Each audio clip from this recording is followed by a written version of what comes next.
Hello and welcome to No Sevens Dice Club. Uh, College football predictions week 7, 2025.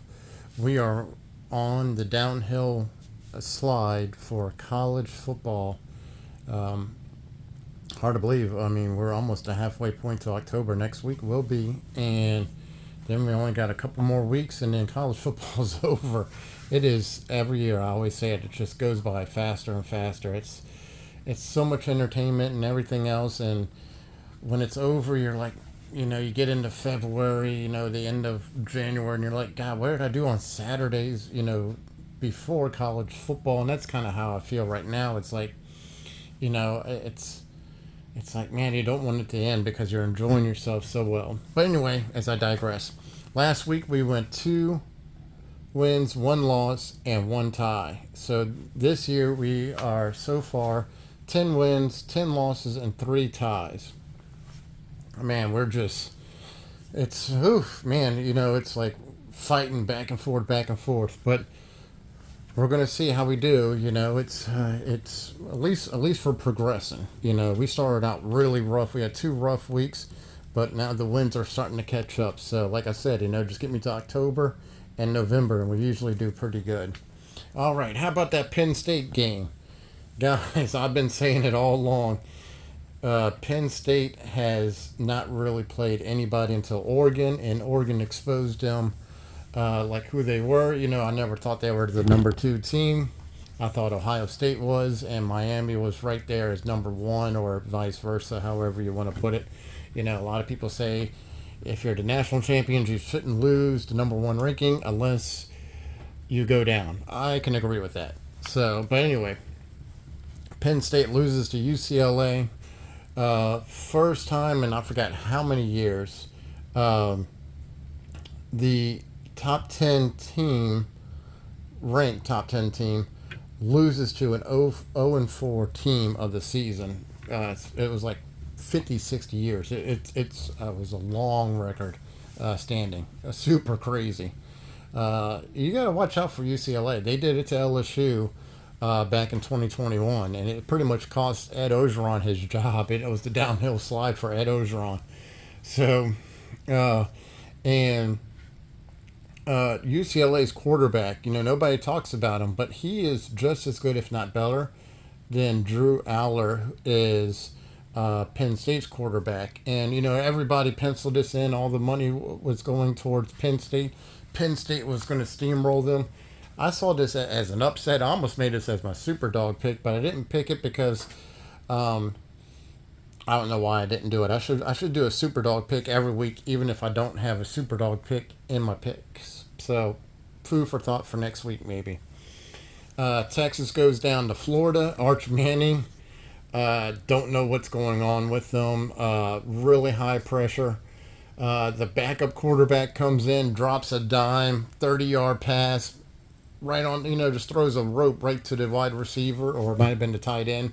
One play, and then he goes out because Arch Manning got hurt, and he had to leave for one play and then come back. And I don't know, it's not looking good. He wanted all this money from Texas. He wanted all this NIL deal from Texas, and from all the sponsors. It's just like I always say, you have to prove yourself on the field if you should get the NIL money. Bryce Underwood, the Michigan quarterback, he looked great. But is he worth $10 million as a freshman? That's what he wanted from LSU. I want to go back to the days where, we didn't have to pay the players. They came to the college to get an education and everything else, and they played the sport because they played the sport. Or they should have something where to get a cap. Each player can receive up to maybe $500,000 or $1 million. There's no reason why an 18-year-old kid, 20-year-old kid, 21-year-old kid needs a $10 million contract while still in college, living in a dorm or whatever else. He doesn't need that kind of cash, you know. And he's like, I need to support my family. Well, if your family can't support themselves while you're going to college and you're getting a free ride to college and you're making a little bit of money, if it, let me just put it to you this way: if you can't live on you and support whoever you need to off of $500,000 or $1 million a year, you really got to reevaluate your life, because I know a lot of people who are living on $20,000 and $30,000 a year. Yeah, they're struggling like hell. But if you're saying that you can't eat a meal or you can't feed yourself off of $500,000, there's some seriously wrong financial stuff going on in your life. But anyway, I'm getting off subject, so let's get back onto it. So Texas, everybody had Florida dead to rights. Billy Napier was going out after this game. They were going to roast him. They were going to fire him. All of a sudden, they beat Texas. Now he looks like the hero. Now they're throwing a parade in Gainesville. Who knows what's going on in Florida? But if you ever have a chance, you guys have to watch the SEC Shorts. It's a YouTube channel. Week 6, they have a funny part skit about it where Florida's in the morgue. It's hilarious. I'm not going to tell you guys. If you want to watch it, it's great. Okay. 3 ties this season. 3 ties. The most ever. I mean, I don't have all my seasons, but as you can see, 23 was 2. 2024, no ties. And then 2022 was 1 tie. 2021 was a tie. I don't remember what COVID year was or anything else, but anyway. Ole Miss and Bama as SEC championship game. It's a very good possibility. Those two teams are going to collide. Ole Miss is going to play.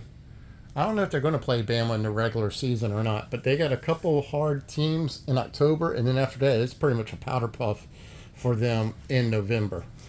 So we shall see. But that's who I'm kind of lining up right now, is Ole Miss and Alabama in the SEC championship. Normally in the old schedule, this game would be decided sometime at the end of October going into November, because November, the first week of November is usually Alabama and LSU.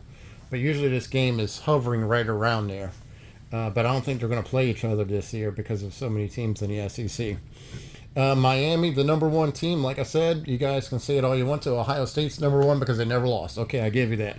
But if you look at strength of schedule and who they played, Miami should be the number 1 team, hands down.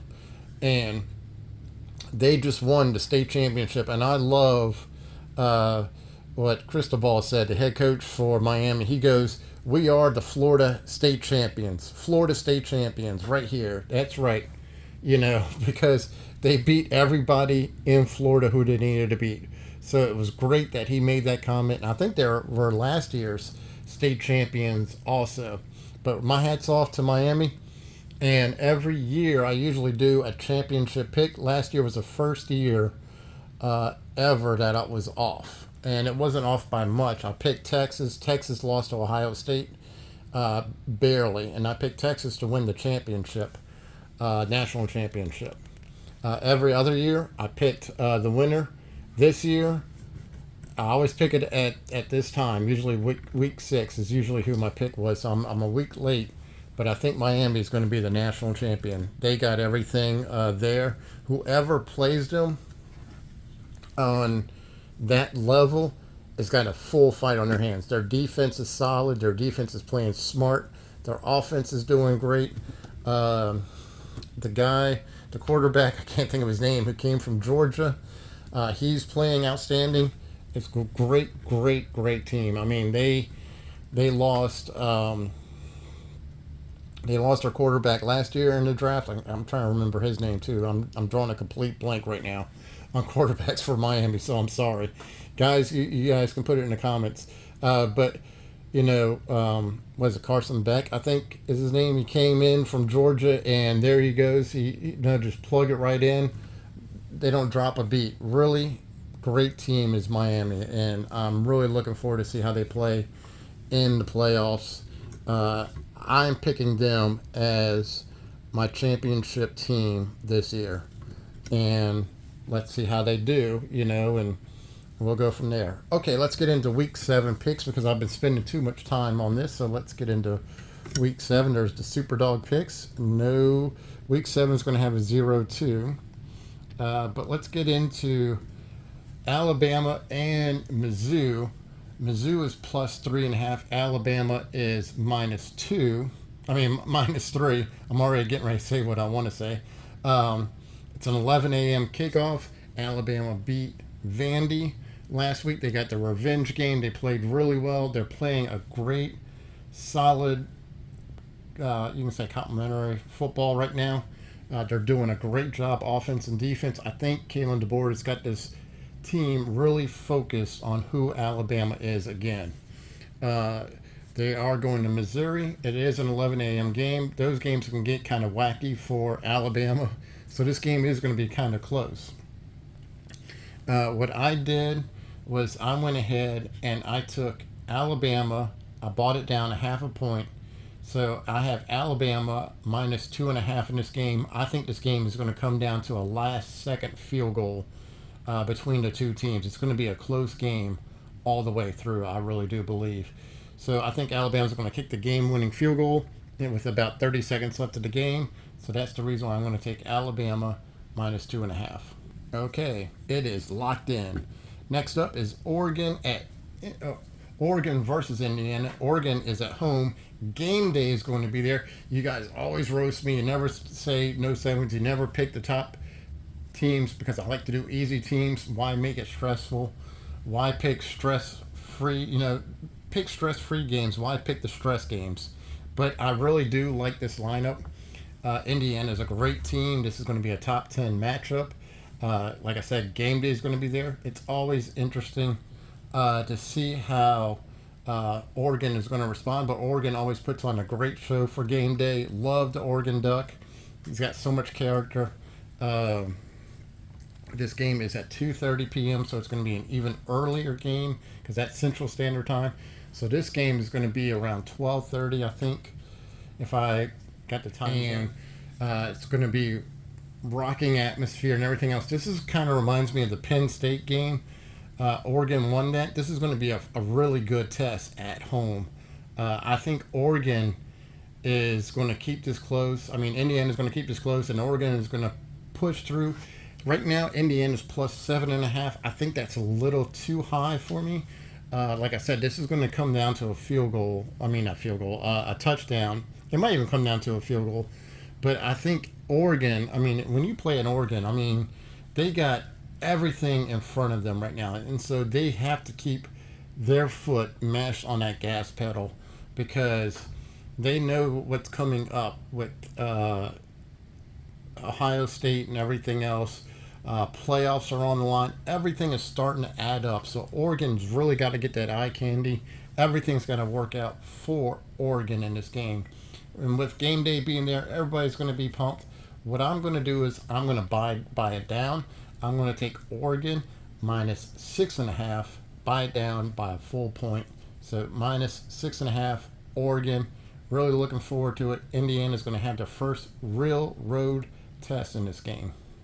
Okay, locked in. Bam. Okay, next up, I did 5 teams. Normally I do 4. I decided to do 5. I like this week. Either that or I just want to raise my stakes a little bit. Who knows? NC State is at Notre Dame. This could be a trap game.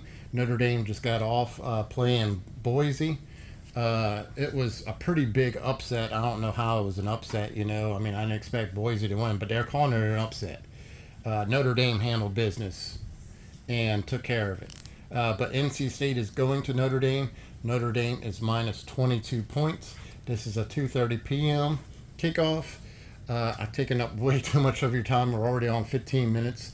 So I'm just going to go ahead and start speeding it up. Not going to break this one down too much. Let's go ahead and just take Notre Dame, but we're going to buy it down to 20 points and lock it in. Okay, it's locked in. So the only thing I want to say is that Notre Dame has an easy schedule the rest of the week. The rest of the season. There's really nobody to challenge them. So they have to start beating the living daylights out of teams to even give them a little bit of a chance. Right now they have no chance to get into the college football playoffs. So they really need to start making statements against these teams and just literally just be 500-0 on these kind of teams. So let's see how they do. They need to keep on winning. They need to win by a lot, and we'll just see how they do. Next up is Tennessee at Arkansas. I think it's great that Bobby Petrino is back as a head coach for Arkansas. I wanted to talk about this last week, but I didn't. He was the one that was originally the head coach for Arkansas. Took his mistress on a bike ride, got in a wreck or something like that. Found out, his wife found out and everything else. Got fired from Arkansas. Full circle, 8-10 years later, he's back as a head coach, for Arkansas. They had a person saying, with Bobby Petrino in there, it says Bobby rides again, with a motorcycle, and they had a woman on the back of, riding in the bitch seat. So I thought it was great. Tennessee is playing well. They played a great game against Mississippi State a few weeks back. They're starting to chug along. They need to start getting some style points going. They're playing great offense, scoring a lot of points. You can even take the over on this if you want to, but they're both playing really good. But Arkansas with Bobby Petrino, it doesn't seem like they're living up to it. It's plus 13 if you're Arkansas. But what I did was I went ahead and I bought it down to minus 10, Tennessee, lock it in. That's what I like. I think Tennessee is just going to run away with this in Little Rock. Or, no, they're going to be playing on Rocky Top. That's what it is. So, even better. Let's take it, Tennessee minus 10. Okay, there it is, locked in. All right, the last one.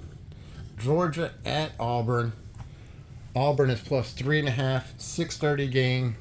Georgia is going to Auburn. So I would say that if Georgia beats Auburn, they'll be the state champion of Alabama, but that's not going to happen. But Georgia's going to go in there. Auburn is all over the place as far as their team. 1 minute they look like a national contender. The next week they look like the national pretender. So who knows what we are going to get with this game. It is a 6:30 p.m. kickoff. They're expecting a pretty good show, but I think Georgia's going to come in here. Their defense is going to be on point. Georgia needs to win games now too, just like Notre Dame and everybody else who needs style points. LSU is one of them who needs style points and needs an offense. But Georgia needs to keep on winning because they know that if they keep winning, and if Alabama somehow trips up along the way, they could end up in the SEC championship. So it starts with Auburn. They need to beat Auburn. They need to beat them decisively. I think plus 3.5 for Auburn is a little too much. So what I'm going to do is I'm going to take Georgia minus 2.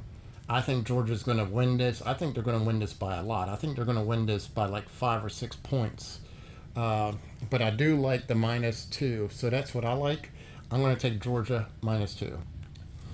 Not the best writing. I had to reach over and scribble it in there. But Georgia minus 2, it is locked in there. So we got all of our teams.